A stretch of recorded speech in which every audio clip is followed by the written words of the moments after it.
hormati rekan-rekan media, Pak Wadil Ringu, para Kasubdit di jajaran Krimum Polda Jawa Timur. Pada siang ini kita akan melakukan rilis terkait dengan mafia tanah, yaitu dugaan tindak pidana membuat surat palsu menggunakan surat otentik palsu. Sebagaimana laporan polisi model B tanggal 17 Desember 2021. Untuk kronologisnya nanti akan disampaikan lebih lengkap oleh Pak Wadil Ringu. Perkaranya seperti apa, tersangkanya berapa orang, modus operandinya seperti apa, kemudian peran dari masing-masing tersangka, dan mungkin nanti ancaman hukumannya berapa nanti akan disampaikan lebih lengkap dan jelas oleh Wadil Ringu Polda Jawa Timur. Kepada Pak Wadil, waktu dan tempat dipersilakan. Pemilik tanah ini ingin mendaftarkan balik nama objek tanah, ya, sertifikat sebanyak 11 bidang. Oleh karena itu atas kenyataan tersebut kemudian menghubungi seseorang, dan seseorang ini nanti berangkai. Ada 5 orang seseorang yang kemudian pada akhirnya melakukan suatu tindak pidana yang kemudian menjadi tersangka. Seseorang yang dihubungi adalah tersangka 1 inisial EW. Kepada tersangka EK ini, pemilik tanah menyampaikan maksud dan tujuannya untuk minta tolong agar proses balik nama, ya, proses pensertifikatan sebanyak 11 bidang itu dibantu. Tersangka EK menyanggupi dan kemudian meminta bantuan kawannya, koleganya bersama tersangka Henry. Dari tersangka Henry kemudian menghubungi kawannya lagi, seorang bernama Sultan Alamsyah atau SA, untuk bisa membantu keinginan dari korban atau pemilik tanah tersebut. Namun yang dilakukan oleh 3 tersangka ini adalah membuat dokumen palsu, yaitu berupa 8 akte pembagian hak bersama dan 3 akte hibah, termasuk juga surat pajak palsu. Dokumen-dokumen yang dibuat palsu tersebut kemudian dibantu oleh 2 orang yang berprofesi atau pekerjaan sebagai maklar untuk memuluskan proses balik namanya di kantor pertanahan.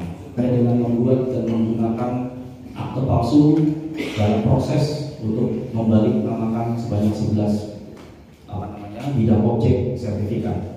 Yang pertama tersangkanya inisial EW, ya. Kemudian yang kedua inisial HEA, kemudian yang ketiga inisial SA, kemudian yang keempat inisial MS, dan kelima inisial AL. Seluruhnya kita sudah memeriksa 17 orang saksi untuk bisa mengumpulkan alat bukti guna membuat terang tindak pidana, dan kemudian kita tetapkan 5 orang tersangka untuk kita mintai pertanggungjawaban pidana. Modus operandi seperti saya sampaikan tadi di awal, bahwa modus operandi yang dilakukan oleh kelima tersangka ini kita kita pilah menjadi 2 bidang. Untuk tersangka 1, 2, dan 3 inisial EW, HEA, dan SA, tugasnya adalah membuat surat palsu, dokumen-dokumen palsu yang saya sebutkan tadi, termasuk surat pajak palsu, kemudian diserahkan kepada tersangka 4 dan 5, yaitu inisial NS dan inisial AL, untuk kemudian dilanjutkan prosesnya di kantor pertanahan, sehingga ketika sudah berhasil dibalik nama sebanyak 11 sertifikat tersebut, di tengah jalan ternyata ada proses-proses munculnya dokumen-dokumen palsu yang dibuat secara bersama-sama oleh kelima tersangka dimaksud. Kemudian motifnya, kelima orang tersangka ini clear, motifnya adalah motif untuk mendapatkan keuntungan materi, yaitu berupa uang. Kami berhasil membreakdown beberapa keuntungan yang diperoleh oleh masing-masing tersangka. Untuk tersangka 1, yaitu EW. Tersangka EW ini dalam proses pengajuan ataupun membantu pembalikan nama sebanyak 11 sertifikat itu menerima dana sekitar 850 juta. Namun dari proses penyidikan yang tidak dapat dipertanggungjawabkan oleh tersangka sebanyak 230 juta lebih.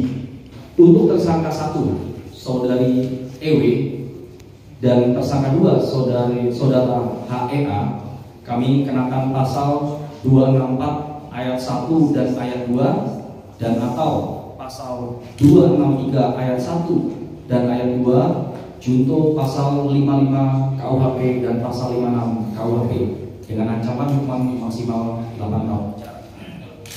Kemudian untuk tersangka 3 yaitu saudara SA, kami persangkakan dengan menerapkan pasal 264 ayat 1 KUHP dan atau pasal 263 ayat 1 KUHP junto pasal 55 KUHP dan pasal 56 KUHP dengan ancaman hukuman maksimal 8 tahun penjara.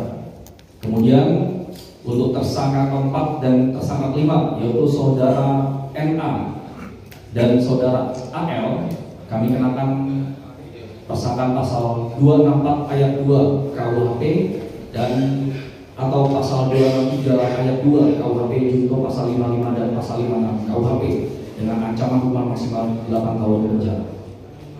Kemudian rekan-rekan sekalian, dari serangkaian tindakan penyidik akibat yang ditimbulkan oleh para tersangka terhadap beberapa pihak, dan ini menjadi sesuatu yang menarik yang untuk kita sampaikan kepada rekan-rekan media.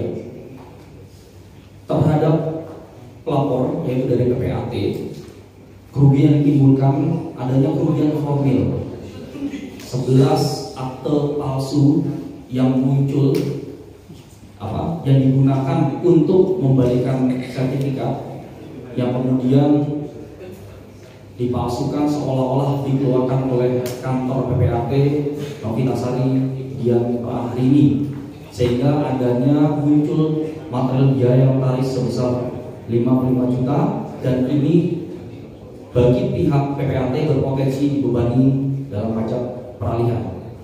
Kemudian akibat yang ditimbulkan secara materi kedua adalah bagi kantor Bapeda, bagi kantor Bapeda Kota Batu, karena adanya proses peralihan hak dan tidak adanya pajak yang masuk ke kantor Bapeda, maka muncul kerugian terhadap negara sebesar 26 juta sekian yang bersumber dari harusnya adanya pajak masuk ke pemerintah Kota Madya Batu.